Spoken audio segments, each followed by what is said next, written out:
নীরেন্দ্রনাথ চক্রবর্তীর লেখা খোকার ইচ্ছে।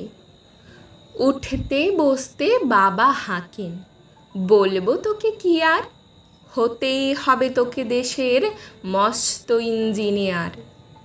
মাতায় শুনে কন, খোকা তুই আমার কথা রাখ, ডাক্তারিতে হয় যেন তোর দেশ জোড়া নাম ডাক। জেঠু বলেন, কি হবি তুই? আমি সেটা জানি, তুই হবি এক নোবেল জয়ী বিখ্যাত বিজ্ঞানী। একই সঙ্গে সবাই বলেন, অন্য কিছু নয়, এবার তোকে হতেই হবে স্কুলের ফার্স্ট বয়।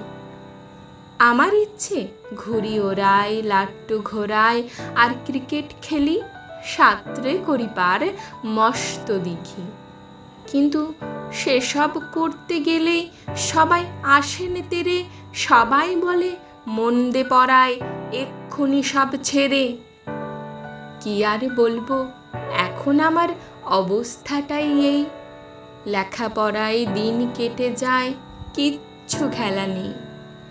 এক এক জনের এক এক ইচ্ছে সবাই দিচ্ছে তারা, তার ফলে ভাই আমার নিজের ইচ্ছে গেছে মারা।